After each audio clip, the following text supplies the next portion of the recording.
আল্লামা সাঈদী রাহিমাহুল্লাহর ইন্তেকালের তৃতীয় বৎসর পার হলো গতকাল। আমরা সকলে জানি যে তিনি বাংলাদেশের কিংবদন্তি আলেম। ওনাকে ইন্তেকালের আগে লম্বা সময় ফ্যাসিস্ট সরকারের জুলমের শিকার হওয়া লেগেছে। তিনি 13 বছরের মতো সময় জেলখানায় ছিলেন।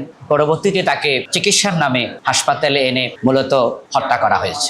আমরা দেখেছি উনি যখন প্রিজন ভ্যান থেকে তথা ওনার গাড়িটি থেকে তিনি হাসপাতালে এসে শাহবাগে নেমেছেন, তখন তিনি খুবই হাস্যোজ্জ্বল ছিলেন এবং তার সে হাসি আমাদেরকে এখনো পর্যন্ত কাঁদায়। তিনি হেসে জিজ্ঞাসা করেছিলেন, আপনারা কেমন আছেন? একজন হার্টের অ্যাটাকের রোগী এভাবে হাসতে পারে না। এরপরে আমরা দেখেছি যে ওনাকে যখন গাড়ি থেকে নামানো হয় তখন ওনাকে অতিরিক্ত কোনো লাইফ সাপোর্ট বা অক্সিজেন সাপোর্ট দেওয়া হয়নি। উনি কয়েকজনের হাতে ভর করে কাঁধে ভর করে নেমেছেন এবং পরে একটি ভিডিও ক্লিপ ভাইরাল হয়েছে। আমরা দেখেছি যে তিনি একটি খাটের মাঝে বসে আছেন হাসপাতালের ভিতরে। তখনও কিন্তু ওনাকে কোনো রকমের সাপোর্ট দেওয়া হচ্ছিল না। এতে প্রমাণিত হয় তিনি আদৌ অসুস্থ ছিলেন না, বরং তাকে পরিকল্পিতভাবে হত্যা করার জন্যই জেলখানা থেকে বের করা হয়েছে এবং শেষে হত্যাও করা হলো।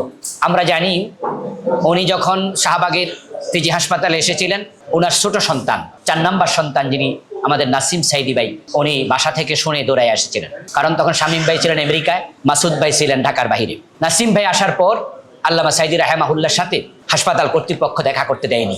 সারাদিন তিনি অপেক্ষা করেছেন, একবারের জন্য দেখা করতে দেয়নি। ওনাকে হত্যা করার পর লাশ হস্তান্তর করা হয়েছে। কেন দেখা করতে দেওয়া হলো না? নিশ্চয়ই এখানে কোনো রহস্য রয়েছে। আমরা সরকারের কাছে অনুরোধ করব, জামাত ইসলামীর কাছেও জোর দাবি জানাবো, এ বিষয়ে সোচ্চার হওয়া দরকার, সরকারকে প্রেসার দেওয়া দরকার এবং বিএনপি সরকার যেন বিষয়ে ভূমিকা রাখে। কারণ যে মানুষগুলো আল্লামা সাঈদী রহমতুল্লাহ আলাইকে জেলখানা থেকে বের করে এনেছিল, তারা কারা তাদের পরিচয় স্পষ্ট। সরকারের কাছে তথ্য আছে সেখানে কারাগারের জেলার কে ছিল, দায়িত্বশীল কে ছিল, কার দায়িত্বে শেখ মুজিব হাসপাতাল পর্যন্ত, পিজি হাসপাতাল পর্যন্ত আনা হয়েছে। তারপরে এখানে ওনাকে কারা চিকিৎসার নামে হত্যা করেছে, কোন ডাক্তার এ কাজে নিয়োজিত ছিল, ওগুলো যদি ভালো করে ধরা হয় তাহলে তথ্যটা বেরিয়ে আসবে। আল্লামা সাঈদী রহমতুল্লাহ আলাইকে হারিয়ে সত্যি আমরা শোকাতুর। ওনার মতো একজন কিংবদন্তি আলেম এই জাতি মিস করেছে। লম্বা 13টি বছর তার জবান থেকে, বক্তৃতা শোনা থেকে জাতিকে বঞ্চিত রাখা হয়েছে।